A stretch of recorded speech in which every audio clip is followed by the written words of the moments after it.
Welcome to Telugu one news. నేను మహాలక్ష్మి. ఈరోజు మనతో పాటు మాజీ మంత్రి, మాజీ ఎంపీ, అట్లాగే ఈయన బంజారాల సమస్యల కోసం పోరాడుతున్నారు. గత 72 సంవత్సరాల నుంచి రాజకీయాల్లో సుదీర్ఘంగా ప్రస్థానం కొనసాగుతోంది. ఆయనే రవీందర్ నాయక్ గారు. వారితో మాట్లాడదాం. నమస్తే సార్. నమస్కారం.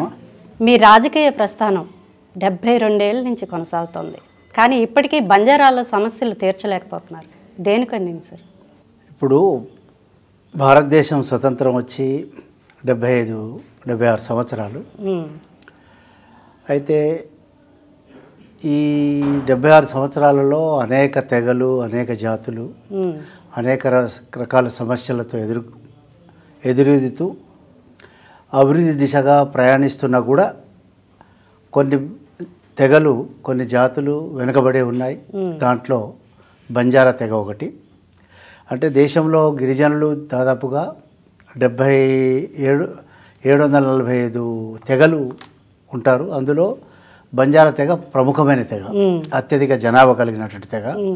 ముఖ్యంగా మన దక్షిణ భారతదేశంలో కర్ణాటక, ఆంధ్రప్రదేశ్, తెలంగాణ, తమిళనాడు, గోవా ఈ ప్రాంతాల్లో అత్యధికంగా మహారాష్ట్రతో సహా దాదాపుగా 60 పార్లమెంటు స్థానాలు, 300 అసెంబ్లీ స్థానాల్లో ప్రిడామినెంట్గా ఉంటున్నారు.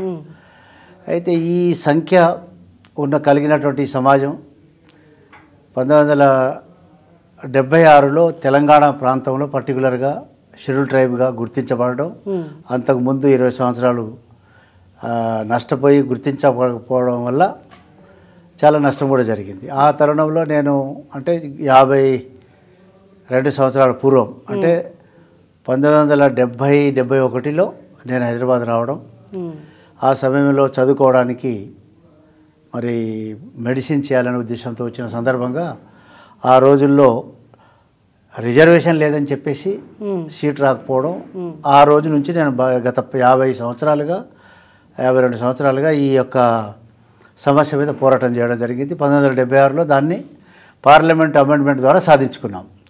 అదే 108 of 1976 parliament amendment order for inclusion of Telangana, Lambadi, Banjara, Erukalas in schedule tribe list. ఆ లిస్టు ద్వారా మేము గుర్తింపబడి ఈరోజు మరి ప్రముఖంగా భారతీయ జనతా పార్టీలో నేను ఎక్స్ మినిస్టర్గా, ఎక్స్ ఎమ్మెల్యేగా, సీనియర్ బీజేపీ లీడర్గా కొనసాగుతున్నా. అయితే ముఖ్యంగా గత 3-4 సంవత్సరాల నుంచి దక్షిణ భారతదేశంలో భారతీయ జనతా పార్టీని బలోపేతం చేయాలనే ఒక కాన్సెప్ట్తో నేను పనిచేయడం జరుగుతుంది. దాంట్లో మరి ఈ గత 3 సంవత్సరాలుగా నేను భారతీయ జనతా పార్టీ నాయకత్వాన్ని మరి ఈ సమస్యల పట్ల వాళ్ళ అవగాహన కల్పించలేకపోయినా అనేది నాకు ఒక డౌట్ రావడం అనేది జరిగింది. ఎందుకు అంటే భారతదేశంలో ప్రముఖంగా ఈ దక్షిణ భారతదేశంలో పాత నిజాం స్టేట్, ఎరెస్ట్వైల్ నిజాం స్టేట్లో ఈ బంజారాలు, ఈ కట్టడాలు జరిగే ప్రాంతాలు, డ్యాములు కానివ్వండి, పెద్ద పెద్ద ప్రాజెక్ట్స్ కానీ, లేబర్ పని కానీ ఈ బంజారాలే ఎక్కువగా ఉపయోగపడేవారు. అంతకుముందు స్వతంత్రం రాకపూర్వం ఈ బంజారాలు తమ ఎడ్ల మీద, గుర్రాల మీద నిత్యావసర వస్తువుల్ని ఒక ప్రాంతం నుంచి ఇంకో ప్రాంతానికి అవసరం ఉన్న చోట చేరవేసేవాళ్ళు.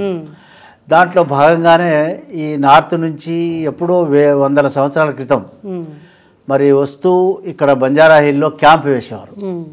సో అప్పటి నుంచి బంజారా హిల్గా ఇక్కడ ప్రసిద్ధిగాంచింది. సో అప్పుడు నిజాం స్టేట్ ఉన్నప్పుడు ఉన్నటువంటి జిల్లాలు ఏవైతే ఉన్నాయో 16 జిల్లాలు, ఆ జిల్లాలలో 3 జిల్లాలు కర్ణాటకలో కలిసినాయి. అదే రకంగా 5 జిల్లాలు మహారాష్ట్రలో, మిగతా 8 జిల్లాలు ఇక్కడ తెలంగాణలో. ఇప్పుడు 33 జిల్లాలు అయినాయి. ఇట్లా ఈ సమాజం దాదాపుగా 1.5-2 కోట్ల జనాభా కలిగి ఉండి కూడా వీళ్ళు వివిధ రాష్ట్రాల్లో జిల్లాలు కలవడం వల్ల వీళ్ళ సంఖ్య కూడా తగ్గడం. మరి వీళ్ళు కేవలం ఇప్పుడు స్వతంత్రం వచ్చిన తర్వాత రాకముందేమో సాక్రిఫైస్ చేసినారు దేశానికి, ఎన్నో విధాలుగా మరి దేశ సంస్కృతి కానీ, భాష కానివ్వండి, ఐక్యతను కూడా వీళ్ళు కాపాడినారు. తదుపరి స్వతంత్రం వచ్చిన తర్వాత ఇప్పుడు కేవలం ఓటర్లుగానే వీళ్ళు పరిగణించబడుతున్నారు. అభివృద్ధికి ఆవిడ దూరంలో ఉన్నారు. అయితే కొన్ని చోట్ల రిజర్వేషన్స్ ఉన్న చోట్ల కొంత ఏదో నామమాత్రంగా అభివృద్ధి జరిగింది. సో దాన్ని నేను కేంద్ర నాయకత్వం దృష్టికి తీసుకురావడం, ఇక్కడ ఈ తాండాలు దాదాపుగా ఈ దక్షిణ భారతదేశంలో 50,000 తాండాలు ఉంటాయి. తాండాలు అంటే గ్రామాలకి పట్టణాలకు దూరంగా కనీస సౌకర్యాలు లేకుండా ఉన్నటువంటి ప్రాంతాలు, వెనుకబడినటువంటి ప్రాంతాలు. సో ఆ ప్రాంతాలని గిరిజన తాండా రెవెన్యూ పంచాయతీలో చేయాలనేది మాది మెయిన్ డిమాండ్ ఉండింది. తర్వాత ఎక్కడైతే వీళ్ళు ఎస్సీ ఎస్టీలుగా లేరో అక్కడ ఆ ప్రాంతంలో వీళ్ళని ఎస్సీ ఎస్టీలుగా గుర్తించాలనేది ప్రధాన డిమాండ్గా ఈ బంజారాలు ఇప్పుడు చేస్తున్న డిమాండు. సో దీని విషయంలో మరి శివలాల్ మహారాజ్ గారు 285 సంవత్సరాల పూర్వం వారు జన్మించింది ఆంధ్రప్రదేశ్లో. ఈరోజు ఆయన్ని మేము దైవంగా కొలుస్తాము. ఆయన ప్రబోధనలు విని వారు ఏదైతే మార్గం చూపించినారో ఆ మార్గం ద్వారా నడవడానికి బంజారాలంతా ఏకమవుతున్నారు.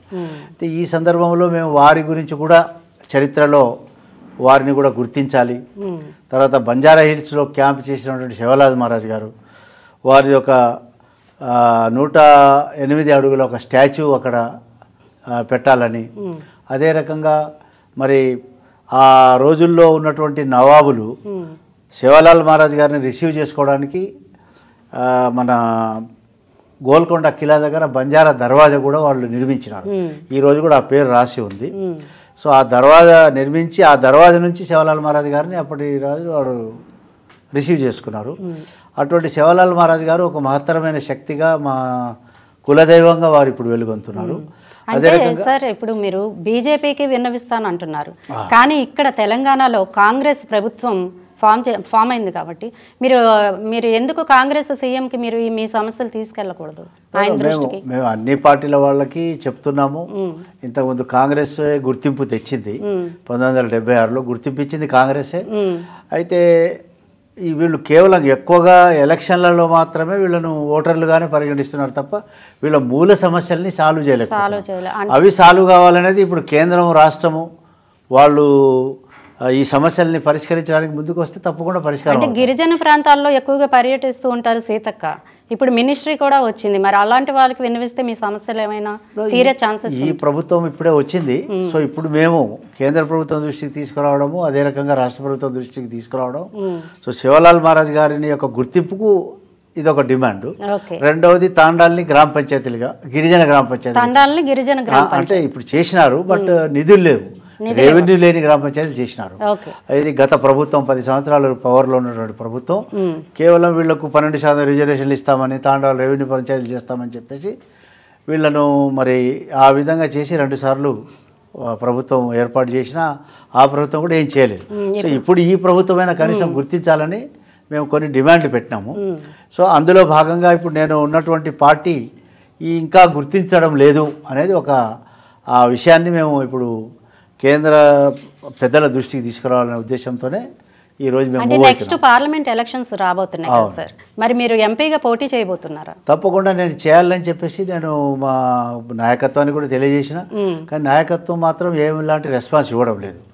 సో నేను అదే, ఎందుకంటే ఎప్పుడైతే బంజారాల సమస్యల్ని ఏ పార్టీ అయితే పరిష్కరించదో లేక వాళ్ళలో నాయకత్వాన్ని మరి ఎంకరేజ్ చేయదో అంతవరకు మరి ఆ పార్టీ బలపడడం కూడా కొంచెం కష్టంగానే ఉంటుంది. అంటే మీరు కూడా పార్టీ మారే ఛాన్సెస్ ఏమైనా ఉంటుంది? పార్టీ మారడం అనేది కాదు, బట్ సమస్యల్ని ఎట్లా ఇప్పుడు నేను మారడమా లేక నాకు టికెట్ వస్తుందా లేదా అనేది కాకుండా సమస్యల్ని సాల్వ్ చేయడానికి ఏ పార్టీ ముందుకు వస్తుంది అనేది ఇప్పుడు దానికి నేను ఉన్న పార్టీ వాళ్ళని అడుగుతున్నా, ఈ సమస్యల్ని మీరు సాల్వ్ చేయండి, మాకు రెవెన్యూ గ్రామ పంచాయతీలు ఇవ్వండి, మాకు separate Thanda development board finance corporation form చేయమని చెప్తున్నాము, ఒక బంజారా కమిషన్ ఏర్పాటు చేయమని చెప్తున్నాము.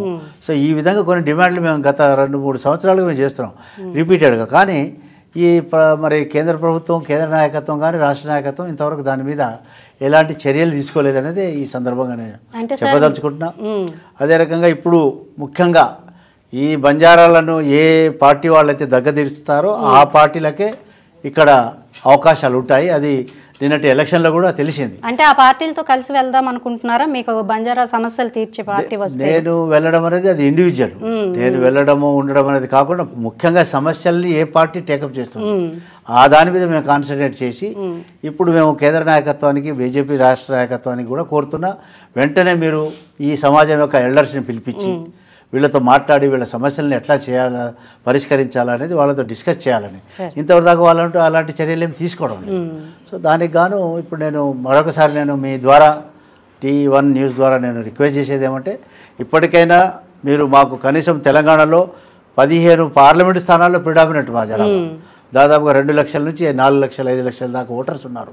సో కనీసం ఇంకో 2 స్థానాలలో మా వాళ్ళకు ఎంపీ సీట్లు ఇవ్వాలని చెప్పేసి కూడా నేను డిమాండ్ చేస్తున్నాను. మరి మీరు బీజేపీ పార్టీని పటిష్టం చేయడానికి మీరు ఏ కార్యక్రమాలు చేపట్టారు? నేను అదే విషయంలో ఇప్పుడు బంజారాలకు ఉన్నటువంటి మెయిన్ సమస్య శివలాల్ మహారాజ్ గారి యొక్క సేవలు గుర్తించి వారిని బంజారా హిల్స్లో ఒక స్టాచ్యూ నిర్మించడము ఒకటి, తర్వాత 10 ఎకరాల భూమి కేటాయించి, ఎందుకంటే ఆల్రెడీ శివలాల్ మహారాజ్ పేరుతో మరి ఇక్కడ శివలాల్ డిస్టిక్లో 350 ఎకరాల భూమిని అప్పటి నవాబులు కేటాయించినారు, అది వేరే వాళ్ళు కబ్జా చేస్తున్నారు.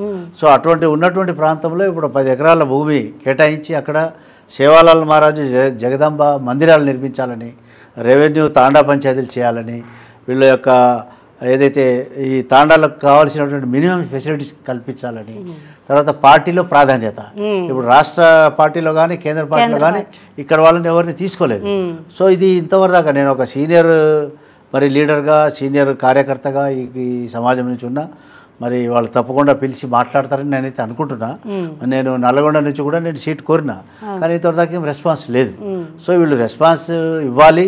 తర్వాత ఈ యొక్క సమాజంలో ఉన్న వాళ్ళ వ్యక్తులను పిలిపించి చర్చలు చేసి పార్టీని పటిష్టం చేయాలని మనం చేస్తున్నాం. అంటే బంజారా మూల సమస్యలు ఏంటి సార్ అసలు? ఒకటి, వీళ్ళ తాండాలకి కనీస సౌకర్యాలు అందించాలి, రోడ్డు రవాణా, అదే రకంగా ఎడ్యుకేషన్ కానివ్వండి, హెల్త్ కానివ్వండి. తర్వాత వలసలు చాలా వెళ్తున్నాం ఈ సిటీలలో కానీ టౌన్లో, ముఖ్యంగా హైదరాబాదులో వచ్చే వాళ్ళంతా ఎక్కువ మంది ఈ ట్రైబల్స్ బంజారాలే. సో వీళ్ళకు ఇక్కడ వచ్చి కూడా పేదరికంలో మగ్గుతున్నారు. తర్వాత విమెన్ కూడా వలసలు వెళ్ళి ఎన్నో బాధలు అనుభవిస్తున్నారు, ఎన్నో సమస్యలు ఎదుర్కొంటున్నారు. సో వాటిని పరిష్కరించడానికి కూడా కొన్ని చర్యలు తీసుకోవాలా. మరి కేంద్ర ప్రభుత్వం ఎన్నో కార్యక్రమాలు తీసుకుంటుంది, కానీ వాళ్ళ దాకా రీచ్ కావాలంటే వాళ్ళలో ఉన్నటువంటి యొక్క మరి ప్రజాప్రతినిధుల్ని వాళ్ళకి అవకాశం ఇస్తే తప్పకుండా వాళ్ళకి డెవలప్ చేసే ఒక అవకాశం ఉంటుంది అనేది ఈ సందర్భంగా నేను తెలియజేయడం జరుగుతుంది. సార్, అట్లాగే మీ కులదైవమైన సేవాలాల్ మహారాజ్ గారి జయంతి సందర్భంగా ఫిబ్రవరి 15న సెలవును ప్రకటించింది గవర్నమెంట్. అట్లాగే మరి ఎంత నిధులు మీకు ఇవ్వనున్నారు? మరి మేడారం జాతరకి దగ్గర 100 కోట్ల నిధులు కేటాయించారు. మరి ఈయనకి ఎన్ని నిధులు కేటాయించారు, ఏంటి వివరాలు? ముఖ్యంగా ఇది మాది లాంగ్ పెండింగ్ డిమాండ్ మాది. ఒకటేమో శివలాల్ మహారాజ్ గారి జయంతి రోజున సెలవు దినం ప్రకటించాలన్నాము. రెండవదేమో రాష్ట్రం మొత్తం మీద, అంటే దేశంలో 10 కోట్ల మంది జనాభా జరుపుకునే పండుగ ఇది. అదే రకంగా మన రాష్ట్రంలో 40 లక్షల మంది, తర్వాత దక్షిణ భారత్లో కనీసం 1.5 కోటి మంది జరుపుకునేటువంటి పండుగ శివలాల్ మహారాజ్ గారి జయంతి. సో ఈ జయంతి రోజున ఏదో 1 కోటి 2 కోట్లు ఇచ్చి చేయి దులుపుకోవడం కన్నా కనీసం జిల్లాకి 1 కోటి రూపాయలు ఇవ్వాలని చెప్పేసి మేము డిమాండ్ చేస్తున్నాం. ఇప్పుడు ఇంతకుముందు 10 జిల్లాలు ఉన్నప్పుడు ఏదో 1 కోటి రూపాయలు ఇచ్చినట్టున్నారు. ఇప్పుడు 33 జిల్లాలకు 33 కోట్లు ఇవ్వాలని మా డిమాండ్, ప్రధాన డిమాండ్. అదేవిధంగా ఇప్పుడు హాలిడే ప్రకటించినారు, కానీ హాలిడే కూడా మీరు అదేదో ఆప్షనల్ హాలిడే అంటున్నారు. ఆప్షనల్ హాలిడే కాకుండా దాన్ని రెగ్యులర్గా అధికార హాలిడేగా ప్రకటించాలనేది మా డిమాండ్. దాన్ని అదే రకంగా స్టాచ్యూ కూడా నేను ఇంతకుముందు చెప్పినట్టుగా ఇవి చేసి ఈ యొక్క సమాజంలో అటువంటి ఒక నమ్మకాన్ని కల్పించి వీళ్ళ అభివృద్ధికి పాటుపడాలనేది మా ముఖ్యమైన ఉద్దేశం. కాబట్టి ప్రభుత్వం వెంటనే దీని మీద చర్యలు తీసుకోవాలా. అయితే నేను ఓవరాల్గా ఇప్పుడు ఏదైతే మా ఒక స్టాచ్యూ ఏదో మన ట్యాంక్ బండ్ మీద పెడతామని చెప్పినారు శివలాల్ మహారాజ్ గారిని, అదేవిధంగా ఐచ్ఛిక సెలవు పెట్టినారు. సో దీనికి నేను ధన్యవాదాలు తెలియజేస్తున్నా ఈ రాష్ట్ర ప్రభుత్వానికి. ఏదో మేము ఇన్ని రోజులుగా అడుగుతుంటే దాన్ని కనీసం ఈసారైనా కన్సిడర్ చేసినారు. కాబట్టి ఇక ముందు వచ్చే రోజుల్లో దాన్ని పర్మనెంట్గా ఒకటి గవర్నమెంట్ హాలిడేగా ప్రకటించాలా. తర్వాత ఒక జిల్లాకి కనీసం 1 కోటి రూపాయలు కేటాయించాలా. నెక్స్ట్ మరి ఇయర్ అయినా అటువంటి చేయాలని చెప్పేసి మాది ప్రధాన డిమాండ్గా ఉంటుందన్నమాట. Okay sir, thank you. Thank you అమ్మా, నమస్కారం.